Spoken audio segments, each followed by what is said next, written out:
My name is David Langston. I'm 38 years old. A civil engineer by trade, problem solver by nature.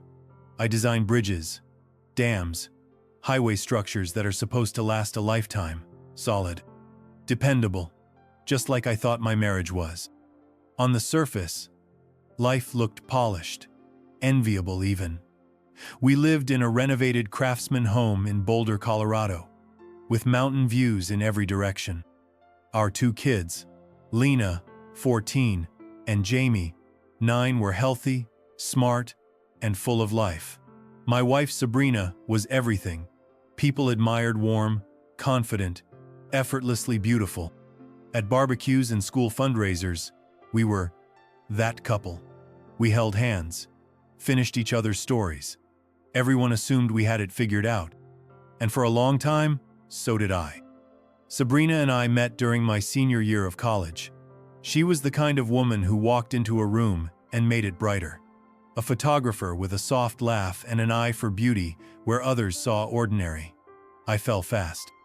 I asked her to marry me on a rainy Tuesday under an umbrella that kept flipping inside out. She said yes through tears and laughter. We were young, broke, and convinced we'd never break.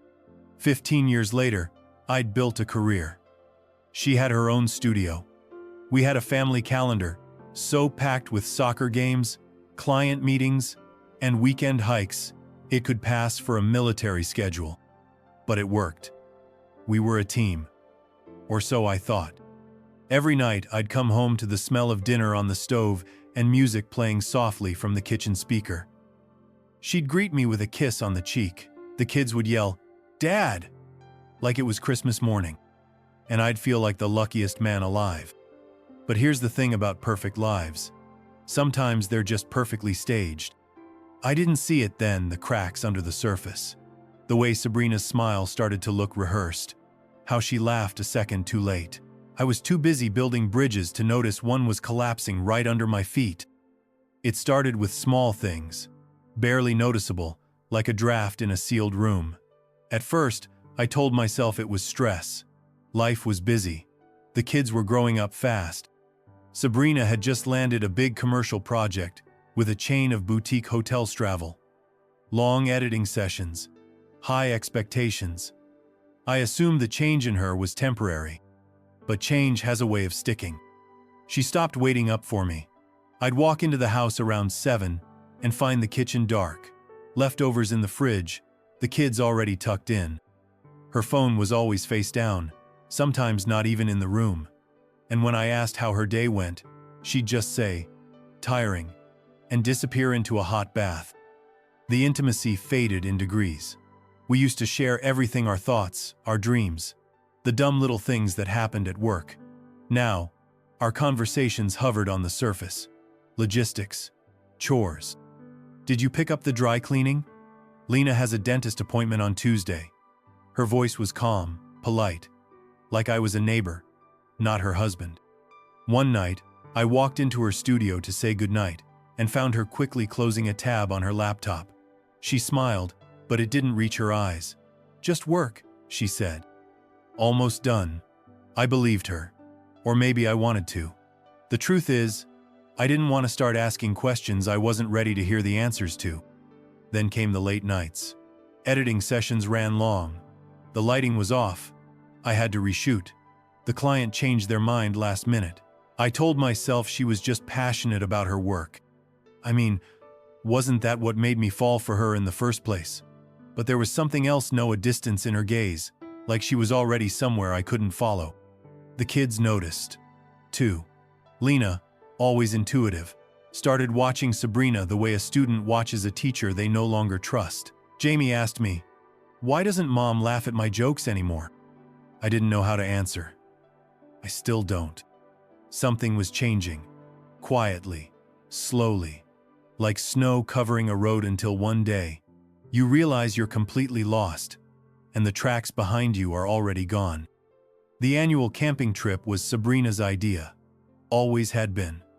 Every June, like clockwork, we'd pack up the car and head out to the mountains for 3 nights under the stars. No Wi-Fi, no deadlines. Just marshmallows, rustling tents, and the four of us huddled around a fire pretending we could all unplug. It started back when Lena was still in diapers and Jamie hadn't been born. Sabrina would plan the whole thing, routes marked on a printed map, meals prepped and frozen in Tupperware, even laminated checklists for gear. She loved the rhythm of it. Traditions keep families together, she used to say. I believed her. But this year felt different. We hadn't gone last summer. Too much tension. Too many fights swept under the rug. Sabrina had blamed the missed trip on Lena's schoolwork. I'd blamed it on work. The truth? We were avoiding each other like landmines. But when she brought it up this spring, we should go back to Timberline this year. For the kids. I agreed. Maybe a little too fast. Lena's eyes lit up, though the smile didn't quite reach her voice. Jamie asked if we could roast hot dogs again and sleep in the same tent. Sabrina said yes, of course. Everything sounded normal. Familiar. But deep down, I felt something coil in my chest. Tight. Unsettling. She booked the same site we always used. Right near the creek. I should have felt nostalgic. Instead, I felt like I was walking into a memory I no longer trusted. As the departure day drew closer, Sabrina seemed brighter, lighter. She hummed around the house, packed trail mix in little bags, bought the kids new jackets. She kissed Jamie on the head, told Lena she downloaded a special playlist for the drive. From the outside, it looked like the old Sabrina had returned, but I couldn't shake the feeling that I was the only one not excited. Like everyone had read the script but me. Maybe it was guilt, maybe fear, or maybe, just maybe, I was finally starting to sense the truth. That this trip wasn't about reconnecting. It was a goodbye I hadn't been told I was saying. 2 nights before the trip, I walked into the garage to find Sabrina packing her own gear separately. She had a new hiking pack, sleek, charcoal gray. Way more expensive than the ones we'd been using for years. She was folding clothes into vacuum-sealed bags with a precision that didn't look casual. When I asked if she wanted help, she barely looked up. "No, I've got mine sorted," she said, zipping the bag closed before I could see what was inside. It wasn't just the gear. It was her posture. Focused. Intentional. Like she was preparing for something more serious than a family trip. I checked our usual storage bin. Cookware. Lanterns. The gear looked untouched. Dust on the lids. When I asked about it, she waved me off. "I'll get to it tomorrow," she said. But she didn't. She only packed her own things. Mine, the kids still sitting in the corner like an afterthought. Later, Lena came into the kitchen and asked if we were bringing the old board games like usual. Before I could answer, Sabrina said, "Not this year. We'll be busy hiking, remember?" Jamie looked disappointed, but didn't argue. He'd been quieter lately. Both of them had. That night, I overheard them whispering in Lena's room. Doors cracked just enough. I heard my name, then silence. I leaned in, but footsteps approached, and I slipped away before they noticed.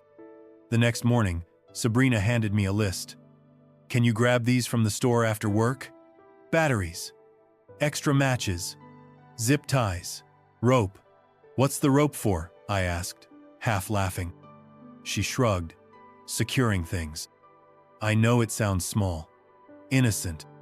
But when someone you've loved for 15 years starts packing like a soldier and treating a weekend trip like an evacuation plan, your mind starts filling in blanks you don't want to see. The kids weren't bouncing with excitement like usual. They packed because they were told to. They smiled, but their eyes never stayed on mine for long. I kissed Lena on the forehead, and she flinched not a lot, just enough for me to notice. And still, I said nothing. Just nodded. Just smiled. Just packed my own bag, not knowing it was the last one I'd ever carry as her husband. The drive up to Timberline took nearly 5 hours, though it felt longer. Sabrina had her phone plugged in the whole way, narrating turns to a place we'd been dozens of times, like she didn't trust her memory anymore. The kids sat in the back with their headphones on. The silence between us filled with static from the radio and the sound of tires grinding against gravel roads. We passed the ranger station near the entrance, closed for the weekend. Budget cuts, Sabrina said, like she'd already checked. The forest thickened as we climbed higher. Cell signal dropped to 1 bar, then none. I glanced at my phone, then at hers. Turned off, neatly tucked in the side of her pack. Sabrina directed us off the main loop. "There's a new spot I heard, about just a little deeper in," she said, her eyes on the winding path ahead. "It'll be quieter, more private." I asked how she'd heard about it if the ranger station was closed. She didn't answer, just smiled like it didn't matter. We pulled up to a clearing barely wide enough for the car. Trees loomed on every side like silent watchers. No other cars, no distant laughter from other campers. Just wind through branches and the soft groan of the forest, settling into evening. "This is it," she said. "Isn't it perfect?" I stepped out. The air was thin, sharper somehow. The ground was damp. No trail markers, no fire rings, not even a trash bin. It didn't feel like a campsite. It felt like a place you'd find only if you were meant to. The kids started unloading bags without a word. I offered to help Sabrina set up the tent, but she already had it half done. Her movements were efficient, practiced, like she'd rehearsed. She barely looked at me. I watched the trees. They stood too still. I stood there longer than I meant to, staring at the path behind us. Then the one ahead, if there even was one. I don't know what I was looking for. A way out, maybe. Or a reason to go back. That night, the fire crackled but didn't warm me. Sabrina set up dinner like she always did: fold-out table, cast iron skillet, paper plates with the floral pattern she liked. She even brought wine. Her voice was light, joking about marshmallows and mosquitoes, like this was any other year. But something about it all felt off, rehearsed. Like a stage play everyone had practiced, but I hadn't read the script. We ate in a circle around the fire. Jamie poked at his food. Lena barely touched hers. I asked how school had been lately just to make conversation, and Lena looked up at me like I was a stranger who'd used her name. "Fine," she said, then went back to scrolling through photos on her camera. Not her phone, the camera. No GPS, no way to call anyone. Sabrina poured herself a glass of wine, took a sip, then handed me the bottle without looking up. "Try not to spill this time," she said with a little laugh. "The kind people use when there's something sharp behind it." I didn't answer. She kept going, her words quiet but cutting. "I'm surprised you found the trail at all without a GPS. Honestly, if you were any more directionless, we'd have ended up back in town." I smiled tightly, tried to laugh it off, but Lena flinched. Jamie looked between us, chewing slower. The fire popped, but the silence between words stayed louder. I watched the flames dance in Sabrina's eyes and realized I didn't recognize her anymore. Her tone, her body language, this wasn't tiredness. This was something else. I looked across the fire and tried to meet Lena's eyes. She looked away. I wanted to ask her what she knew. I wanted to ask all of them why I felt like the only one still trying to pretend this was normal. But I didn't say anything. I just stabbed at a piece of half-burnt sausage on my plate and let the moments slip by like so many others. Later, after the kids zipped themselves into the tent and I lay beside Sabrina in silence, I watched her chest rise and fall, slow and even, like sleep came easy. And all I could think was I've never felt so alone next to someone I used to love. Sometime past midnight, I woke to the sound of hushed voices outside the tent. At first, I thought it was the wind, the way it sometimes snakes between the trees and mimics conversation. But this wasn't the forest. These were words, muted, clipped, 2 voices. One of them, Sabrina's. I stayed still, heart already pounding. Her sleeping bag was empty. I listened harder. The zipper hadn't woken me. Had she stepped out quietly? How long had she been gone? The second voice was deeper, muffled. At first, I thought it might be Jamie's, Maybe he couldn't sleep, but then I heard it clearly. A man, calm, measured, confident, and familiar. Travis. Sabrina's brother had joined us on these trips once or twice in the past, but not this time. Not officially. I hadn't seen him in months. He lived 3 states away, or so I thought. But his voice was unmistakable. Smooth, just a little smug. It sent a chill up my spine the way it always had. I shifted quietly toward the tent flap, careful not to make a sound. The fire was down to embers, casting a faint red hue across the clearing. Through the mesh, I could make out 2 silhouettes standing near the edge of the trees, close together. Too close. "I'm just saying," Travis murmured. "He's not going to stop us this time." "He won't," Sabrina replied, and her voice didn't sound unsure.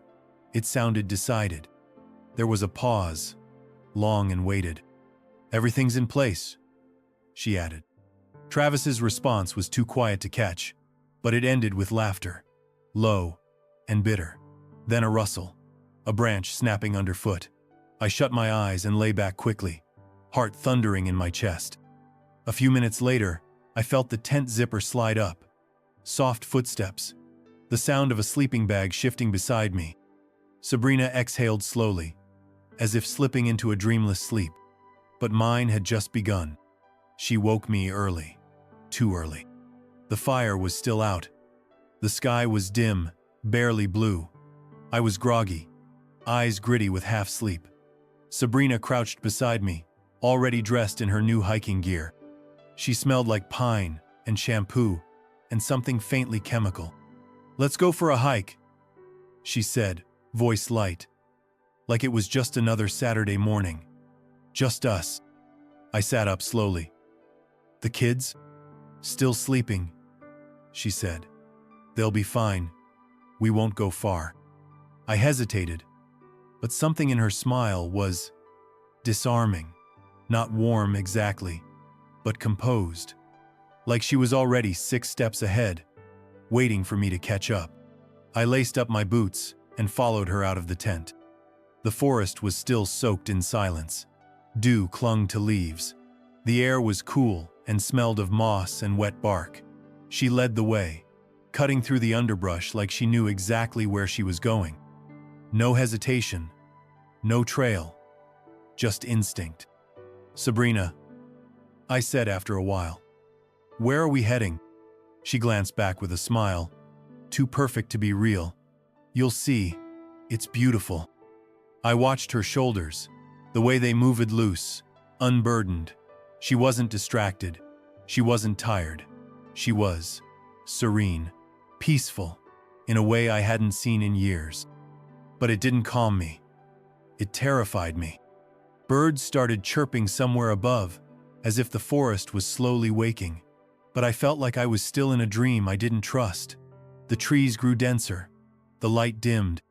"How much further?" I asked, not out of exhaustion, but because the quiet was starting to feel unnatural.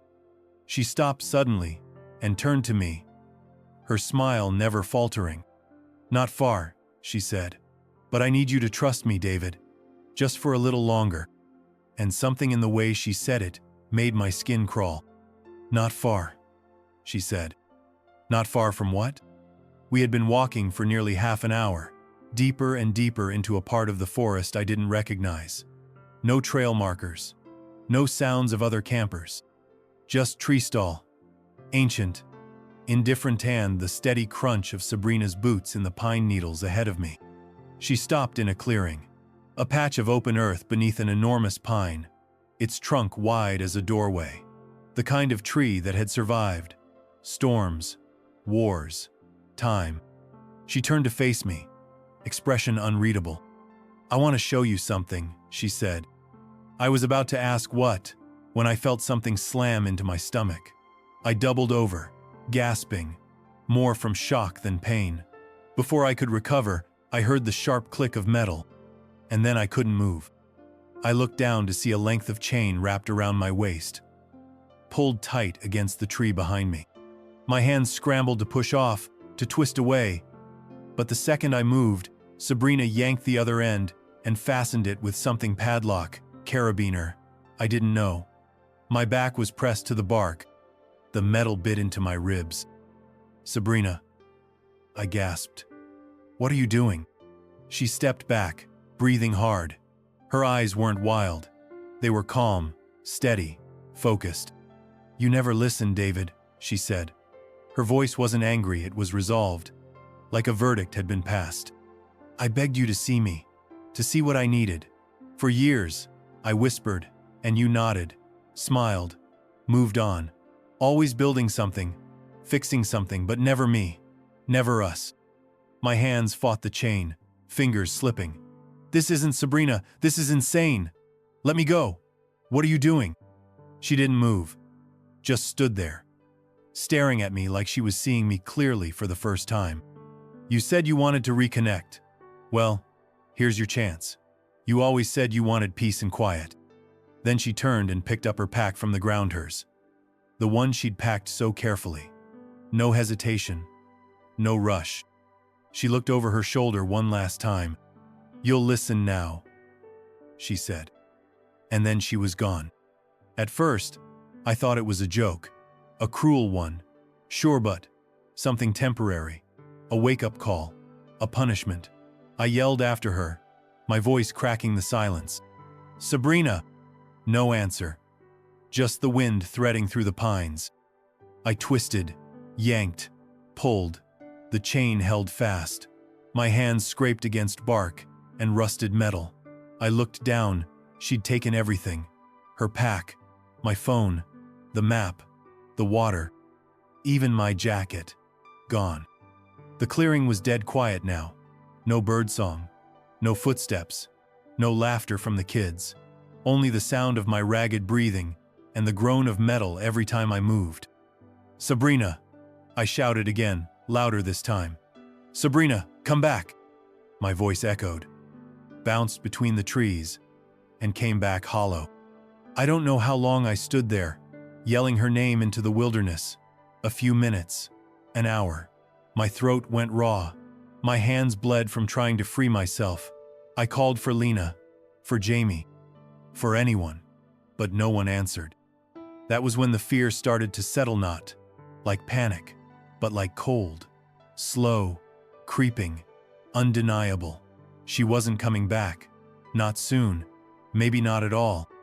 The sky above shifted blue, turning gray as clouds rolled in. A single drop of rain hit my cheek, then another. I looked up, blinking through the branches. And then I laughed. A short, broken thing. I'd built bridges that spanned rivers, repaired roads after rock slides. I'd solved 1,000-ton engineering problems under deadline and pressure. But none of that mattered now, because I was chained to a tree in the middle of nowhere, by the woman I thought I'd grow old with. And she didn't even look back. I don't know how long I stood there before panic truly set in. Maybe it was when the light began to change, the sun dropping behind the tree line, shadows stretching like fingers across the forest floor. Or maybe it was when the chain tightened from my constant pulling began to bite into my side hard enough to leave bruises. I'd always believed I could think my way out of anything.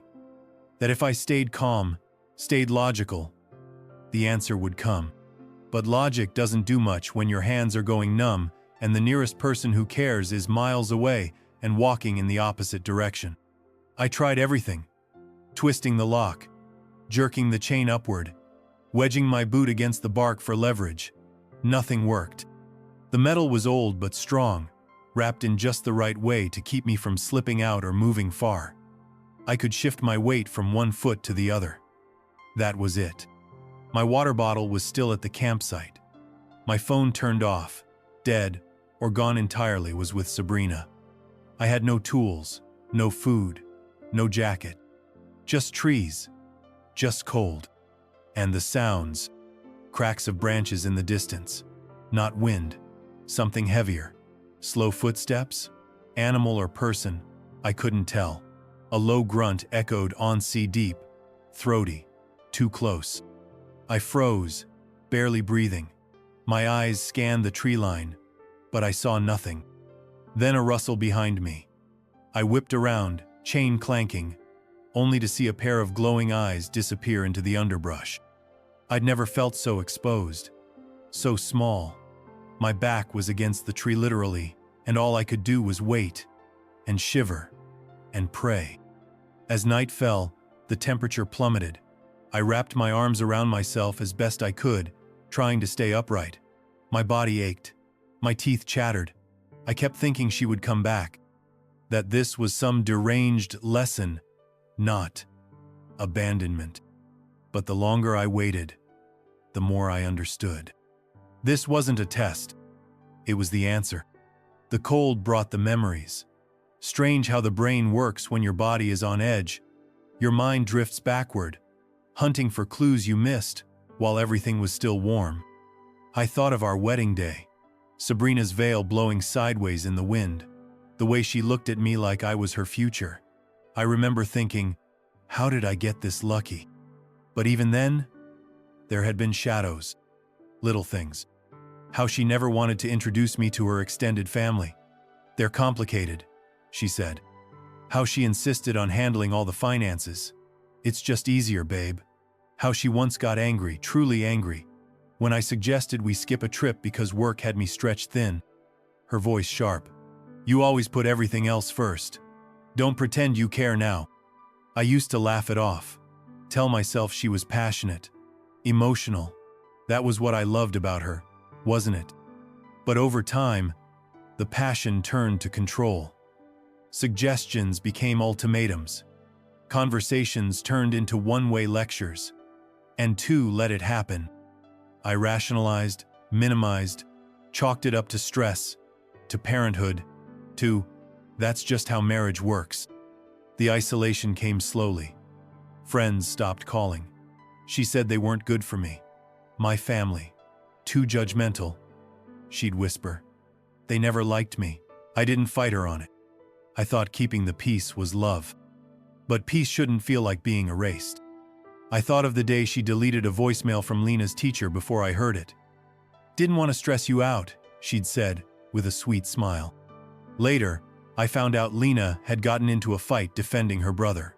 A moment I could have been proud of her, but I missed it. Because Sabrina decided I didn't need to know. There were so many moments like that. So many choices made for me. At the time, they felt small. Now they felt like stones, stacked until they became a wall. Standing there, chained to that tree, I finally understood. The marriage hadn't cracked recently. It had been crumbling for years. I just never noticed. Or maybe I refused to. Sometime before dawn, I must have dozed off upright, chained, arms crossed tight around my chest. My legs gave out at one point, and I jolted awake when the chain dug deep into my ribs. Every part of me ached. My breath came out in shallow clouds. I was shivering. That's when I heard it snuffling. Small footsteps. Something rustling near the base of the tree. My heart jumped. I tensed, picturing a coyote or worse, a bear. But when I turned my head, I saw a raccoon. Round, twitchy, masked face and greedy little paws. It had gotten into my leftover trail mix scattered when I dropped my side bag near the base of the tree earlier. I hadn't even noticed it fall. I watched in silence as it pawed through wrappers, then tried to climb up onto the stump beside me. Its claws scraped the bark, then landed with a soft thump against the side of the tree, startling itself. It bolted, but not before its back foot caught on the chain. The weight shifted. Something creaked. I felt it. A tug. A give. I craned my neck, staring down at the point where the chain wrapped behind the pine. In the faint pre-dawn light, I saw Itone of the lynx, deeper in the coil, was rusted orange, almost flaking at the edge, barely holding. It must have been there all along, hidden in the bark's curve. The raccoon's jostling had been dumb luck. My pulse quickened. I shifted my weight, subtly pressing backward into the tree. The rusted link groaned, still held. But now I had something I hadn't had in 20 hours. A possibility. The pain was still there. The cold hadn't vanished. but I no longer felt entirely helpless.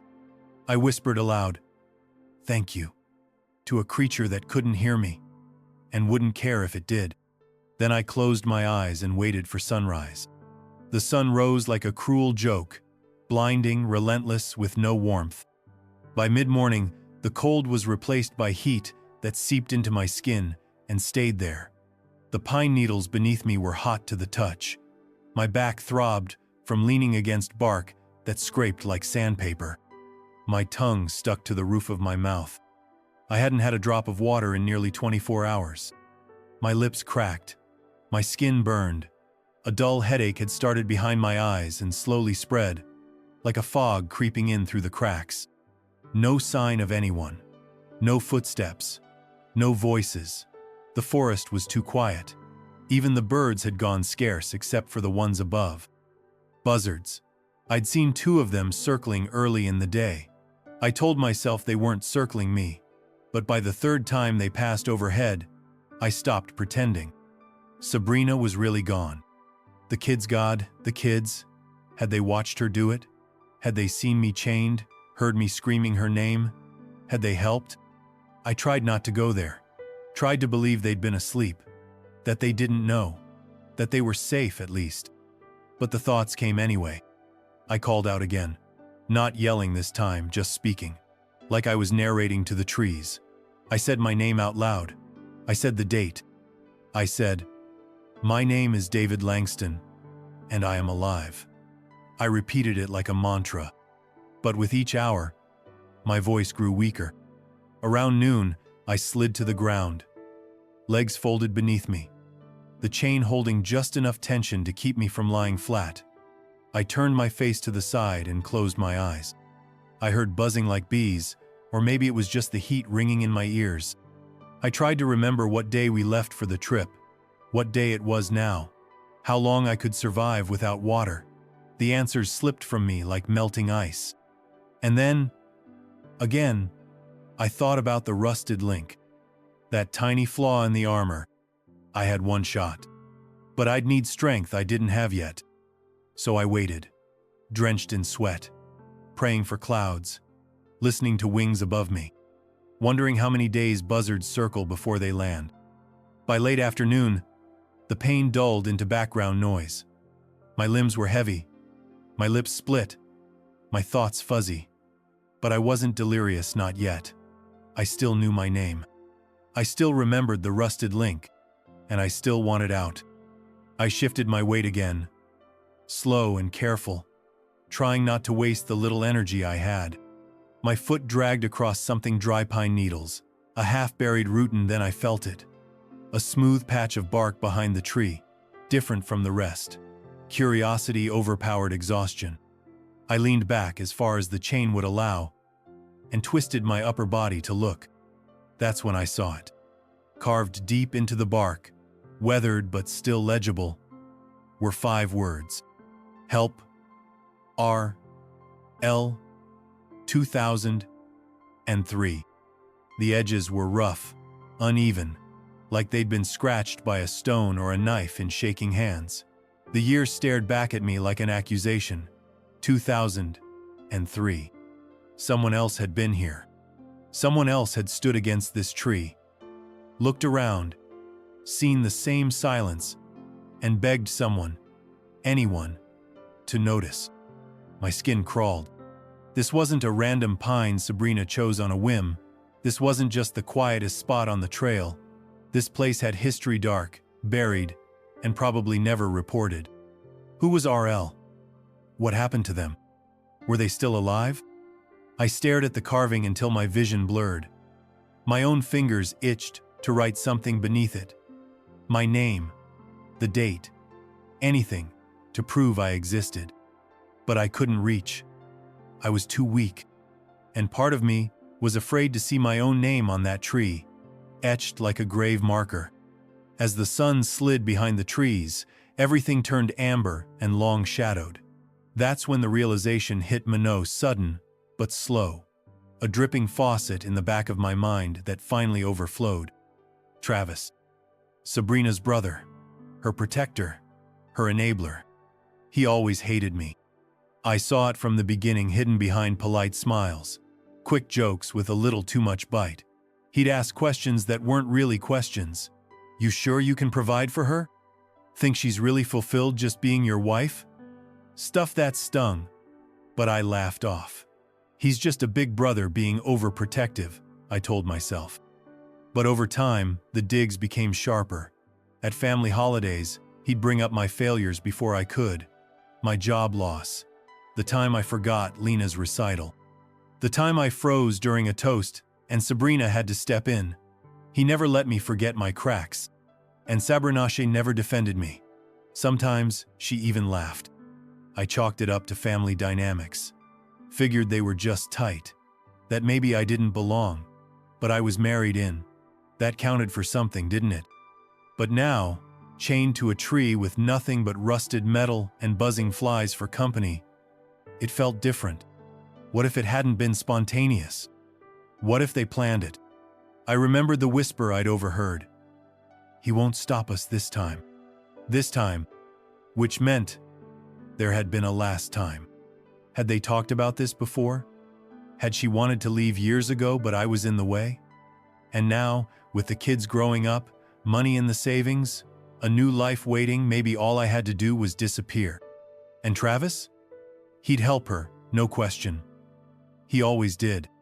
I could picture them easily now. Sabrina in the passenger seat, staring straight ahead, Travis behind the wheel. Not speaking, just driving away. And me? Still here. Still chained. Still wondering when the truth became a weapon in the hands of people I once called family. The sky changed without warning. One moment, I was staring at the carving in the tree, tracing the initials RL in my mind like a mantra. The next, the wind turned violent, snapping through branches with a force that made the trees moan. Then came the scent. Earthy. Electric. I tilted my head up just as the first drop hit my forehead. Cold. Heavy. Followed by another. Then a dozen more, hammering down all at once. Within seconds, the forest was drenched. The dry pine needles turned to mud.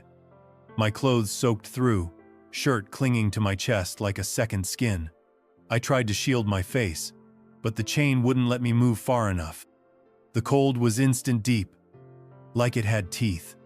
My arms wrapped tighter around myself, and still, I shook. The rain found every opening: collar, cuffs, waistband. I felt it pool in my shoes. My feet went numb, my fingers followed. A deep ache settled into my spine. Then came the chattering. My jaw wouldn't stop. I bit my tongue by accident. Couldn't even feel it. Thunder cracked above me, like the sky splitting in two. No cover. No tarp. No one coming. My mind blurred at the edges. I thought about our first year of marriage, Sabrina, shivering in my hoodie after a summer storm on the beach. I remembered pulling her close, promising to always keep her warm. I smiled at the memory. Then I remembered her walking away. My hands dropped, resting against the chain. The rusted link shuddered barely, but I felt it. A vibration. The cold had shrunk the metal, maybe. Or maybe the weight of the rain was enough to loosen something. Or maybe I was imagining everything. Another flash of lightning lit up the clearing. For a second, everything was white. And the only thing I could think was, if I don't get out tonight, I'm not waking up tomorrow. The rain stopped hours later, but the cold never left. Darkness came slow, dragging its heels through the forest. But when it finally settled in, it was complete. No moon, no stars, just black. I don't know when I started hallucinating, maybe sometime after I lost feeling in my legs. But around midnight, I saw something move beyond the trees. A flicker, a shape. I blinked, rubbed my eyes, with numb fingers. There, just at the edge of the clearing, maybe 30 feet out, between two thick pines. A figure. Still, watching. Too far to see clearly, but close enough to feel. It wasn't Sabrina. Too tall, broad shoulders, a cap pulled low, or maybe a hood. One hand resting on something, rifle? Walking stick? I couldn't tell. "Hey!" I croaked. My voice was a broken whisper. "Please." The figure didn't move. I tried to wave, but my arm barely lifted an inch. I leaned forward, as far as the chain would let me. "Help!" Still nothing. I blinked again. The clearing shimmered. My vision swam, and when I looked again, he was gone. No footsteps, no sound, just empty woods where someone or something had been. I told myself I imagined it. A mirage, a ghost, but deep down, I felt something colder than the rain settle into my chest. Because whoever that was, real or not, they'd seen me, and they left me there. Like they'd seen this before. Like it wasn't the first time someone had been chained to that tree. Just before dawn, I heard her voice again. Faint, echoing through the trees like a memory. I thought I was dreaming at first, fevered and half frozen, barely tethered to consciousness, but then I heard it again. Clearer this time. Laughter. Sabrina's. It came from somewhere east of the clearing, down the same path we'd walked 2 mornings ago. It was light, airy, like she just heard the best story. The kind of laugh that once made me fall in love with her. The kind that used to warm a room. Now, it made my skin crawl. Then, layered beneath it, a voice I didn't want to recognize, but couldn't ignore. "Travis, let's go before it gets light," I heard him say. Or maybe I imagined it. Then the crunch of tires, gravel shifting, an engine starting. The low hum of a vehicle came next, distant but real. It revved, then steadied, moving further away, fading until all that remained was the bird song and my own shallow breathing. She was still here.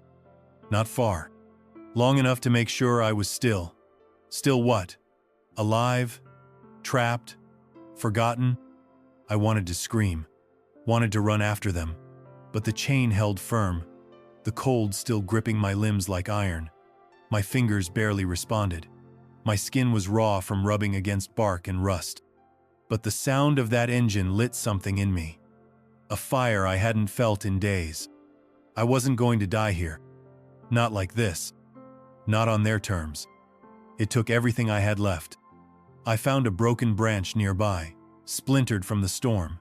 Thick at one end, sharp at the other. I wedged it against the rusted link behind me, bracing the branch against a knot in the trunk. My arms screamed in protest. My vision blurred. I twisted, pressed, groaned. The chain groaned, back metal grinding against metal. The link bent. Just slightly. I adjusted. Tried again. Sweat mixed with dried rain. My breath came in short, ragged bursts. One more push. One more surge of pain. Snap. The chain gave. I collapsed forward, the metal uncoiling like a dead snake. I fell to my knees in the mud, too weak to even lift my arms. For a moment, I just lay there, cheek pressed against damp earth, unable to move, unable to believe it. I was free. Every inch of my body screamed. My wrists were raw, my legs numb, my heart pounding so loudly, it sounded like thunder in my ears. I tried to crawl, got maybe 2 feet before I blacked out, but I remember the feeling just before everything went dark. Not fear, not even rage, just relief, and the faintest whisper of a promise in my own mind. You're not done yet. There are miles you walk in your life that you remember for their beauty: an evening beach stroll, a trail through fall leaves, a snow-covered ridge at sunrise. And then, there are the miles you crawl. I don't remember standing up. I just remember dragging, elbows first, then knees.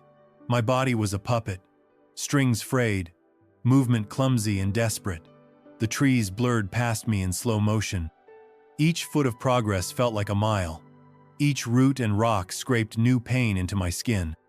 I moved like that for hours. Sometimes, I stopped and laid my face against the moss, telling myself I'd rest for just a minute. But the forest was loud in the silence: creaks, rustles, birds circling above. And beneath all that, a fear that if I stopped for too long, I wouldn't get up again. Somewhere around what felt like the third hour, I saw something unnatural in the woods. Sangular. Slatted. Out of place. My vision played tricks on me, but when I got closer, I saw the unmistakable outline of a structure. An old ranger station. Weathered. Empty. Half swallowed by overgrowth. I pulled myself onto the porch and collapsed, fingers clutching the wooden steps like they might save me. The door was cracked open. Inside was dust, decay, and the smell of damp wood. But there was a desk, a filing cabinet, a busted radio, and on the wall, above the dusty maps and faded missing person flyers, hung a cracked mirror. I looked into it and didn't recognize the man staring back. My face was sunken, lips split, dirt caked my cheeks, blood around my wrists, eyes hollow. My shirt was torn, soaked, hanging off one shoulder. But I was alive, and I'd made it. Somehow I'd made it. I don't know how long I laid there on that porch. The sky shifted again. Orange bled into gray, then pale morning. I drifted in and out, half conscious, half hallucinating. I remember whispering Lena's name, Jamie's, saying help again and again, until it lost all meaning. And then I heard footsteps. At first, I thought it was another animal. I curled into myself, too weak to fight. But then a voice, a real one, human. Oh my God, eh? Sir? Hey. A woman, early 20s, backpacker. She dropped her poles and ran toward me, kneeling down beside my body like I was a crashed deer on the side of the road. Can you hear me? What happened? I tried to answer, but my voice cracked. All I managed was a whisper. Chain. Tree. Her hands moved fast. Water bottle to my lips. Soft voice saying, "Don't move. Just breathe. I've got you." She called it in on her satellite phone. Said a helicopter would take too long. She helped me into her thermal blanket, took off her jacket and wrapped it around my shoulders. The ride to the hospital was a blur. I remember flashing lights, beeping machines, someone lifting my legs onto a gurney, then the sharp sting of an IV, fluids, electrolytes, words like malnourished, dehydrated, severely hypothermic. I was conscious enough to hear a nurse murmur, "How is he even alive?" They kept me for days. I slept most of them, ate little, spoke even less. The doctors asked what happened. I told them the truth, and none of them believed me. They moved me to a private room once I could walk without collapsing. A detective came by on day 4. His name was Leon's mid-50s, tired eyes. The kind of man who's seen too many bodies in ravines and doesn't flinch anymore. He sat in the chair beside my bed, legal pad on his knee, pen in hand. "Tell me again," he said, like I'd rehearsed it. "From the top." I did. I told him everything. The trip, the chain, the storm, her voice in the woods, RL, carved into the tree. He didn't say much, just nodded slowly, wrote things down like it was just another noise complaint in a quiet suburb. Then I asked, "Have you heard anything from my family?" He paused. "No one filed a missing persons report," he said flatly. I blinked. "What?" "No alert. No calls. Not from your wife. Not your kids. No relatives looking. No reports from the campsite." It didn't make sense. I'd been gone for days. Sabrina had left me chained to a tree to die, and she hadn't even pretended to be concerned. I swallowed hard. What about the ranger station? Been shut down 2 years. Budget cuts. It's technically out of jurisdiction now. You were lucky anyone found you at all. I stared at the ceiling, the truth folding in around me like a blanket soaked in ice water. She hadn't just left me. She'd erased me. When I was released, they gave me a prepaid phone, a list of trauma therapists, and a single bag of my belongings, what they'd recovered. A torn shirt, a shredded boot, my wedding ring, bent. The house was empty when I got there. No note, no clothes in the drawers. The kids' rooms stripped bare, framed pictures gone, bed sheets removed. Even the humming in the walls gone. I called our bank. Account closed, the voice on the line said. Funds transferred 2 weeks ago. To where? I'm afraid we can't disclose that. Click. Next? I called Lena's school. Jamie's. Both withdrawals were processed on the same day I escaped. The same day I was airlifted to the hospital. She said it was a family emergency. The woman at the school said, sounding distracted, said they were moving out of state. Under her maiden name. That's how thorough it was. New identity. New schools. New life. The kids' paperwork listed Sabrina as a single mother. I wasn't even a line on the form. And what haunted me more than her planning, more than the betrayal, was this. She didn't have to hide. Because she didn't think anyone would come looking. And so far, she was right. It took weeks. Burner phones, old connections, a friend from college who still knew how to dig through property records without asking too many questions. I tracked her to a suburb 3 states away, neat lawns, cul-de-sacs, houses with solar panels and soccer nets in the driveway. She used her maiden name again. Reed. Sabrina Reed. Just like before I met her. As if I never happened. I parked a block away. Sat in my rental car for hours with the engine off, windows cracked, hoodie pulled over my face. Watching. She came out around 4:15 p.m. in yoga pants and a smile, waving goodbye to someone just out of sight. Hair pulled back, sunglasses on. Lena followed a few minutes. Taller now, older somehow. She looked over her shoulder like she felt something. Then kept walking. Jamie ran out next. Backpack swinging behind him, face lit up with laughter. He shouted something I couldn't hear and launched himself into the arms of a man I'd never seen before. Not Travis. Someone else. Taller, confident, clean-cut. The type of man Sabrina always said she didn't trust because they seemed too put together. She kissed him, and they all walked inside.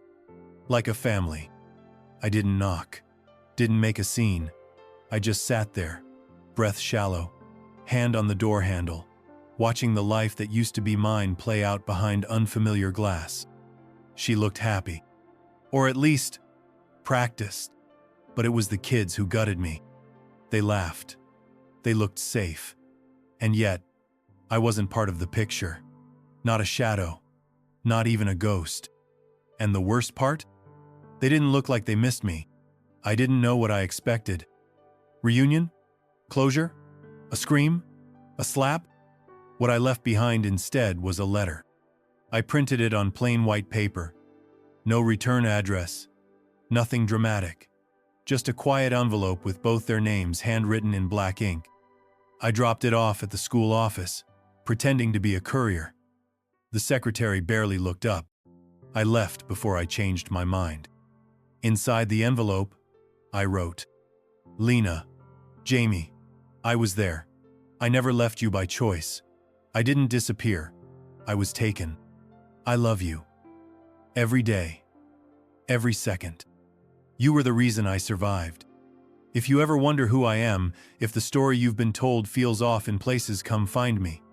I will never stop hoping for that. Your dad, David Langston.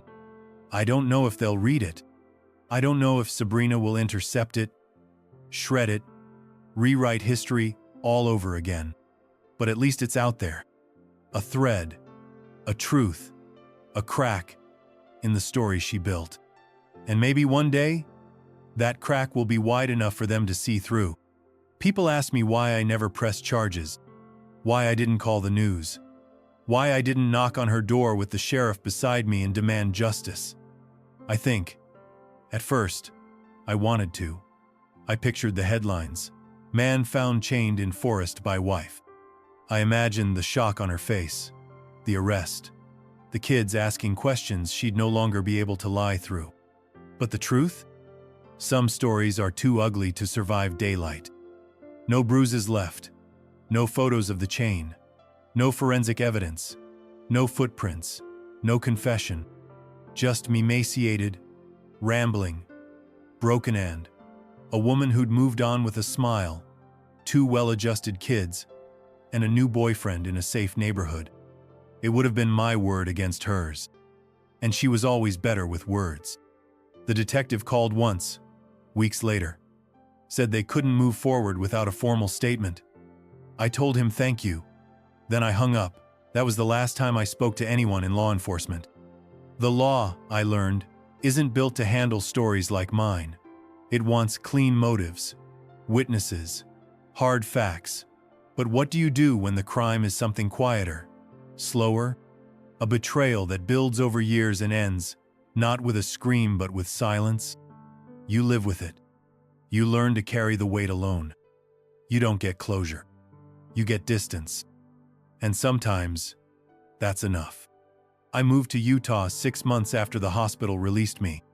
Bought a plot of land up in the mountains with what was left of a retirement fund Sabrina hadn't touched. A 1-room cabin, no neighbors in sight, no cell reception, no echoes. I built the porch myself, split wood by hand, learned how to rig solar for light, propane for heat. I grew a beard, not out of style, but because mirrors stopped mattering. I hunted deer for the first time, cried the first time I killed one. There's something sacred in being alone that long. Terrifying, yes, but honest. You can't lie to yourself out here, not when the wind keeps you awake at night, and the coyotes sound like ghosts calling your name. I stopped asking why, somewhere around month 3. Stopped trying to make it make sense. Some things just break. Some people just leave. Some chains you carry even after they've been removed. But I also started keeping a journal, writing again. I sketched the tree from memory, wrote RLL's name beneath it. Sometimes, I wonder what happened to him or her, if they escaped, if they made it to their own porch somewhere, or if I'm the only one who ever walked away. Every night, I light a fire, cook something small, sip coffee too late, and every now and then, I hear a sound in the woods, a raccoon maybe, or just the wind, and I whisper thank you, because I'm not who I was. I'm not the man she left. I'm the man who survived. It took me almost 5 years to return. Not out of fear, not even out of pain, just time. Time to breathe again, to live without flinching at every creak in the woods or every unexpected silence. Time to become someone else, someone who could walk through that memory without falling into it. But eventually, I packed a bag and drove back to the forest, not to revisit the wound, but to make peace with it. I hiked alone. No trail this time. I didn't need one. The tree was still there, taller than I remembered, older, but still bearing the scar of a chain once wrapped tight around its midsection. I ran my fingers over the bark where the lynx had bit in, where my back had pressed for hours, where I had whispered names into the dark. The carving was still there, to help, RL, 2003. But underneath it, a new one. Someone had returned since me. Still here. Still healing. 3 words, carved clean and deep. I stared at them for a long time. Someone else had survived. Maybe RL came back. Maybe someone new. But the message was there, waiting like a companion in the woods. A confirmation that this tree didn't just hold endings, it held echoes of survival too. I dropped to one knee, placed my hand against the trunk, closed my eyes. The past didn't reach for me like it used to. It just stood beside me, quiet, watching, still. People think survival is loud, that it's screaming, or breaking down, or standing on some mountaintop with your fists raised to the sky. But the truth is, it's much quieter, slower, less cinematic. Sometimes, survival is just waking up and deciding to breathe again.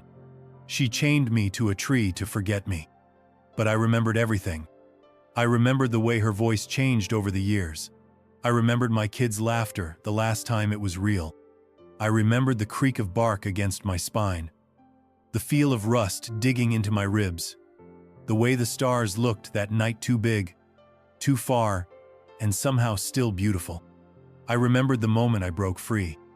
And I remembered the silence afterward, the kind that doesn't haunt you, but holds you, like the forest was waiting for me to become something else. I never went back. Not to her. Not to that house. Not to that version of myself who kept making excuses for someone who didn't love him enough to stay. I moved forward, into colder nights, harder truths, and quieter peace. And somewhere out there, the tree still stands, holding our names, holding our scars, and letting us go.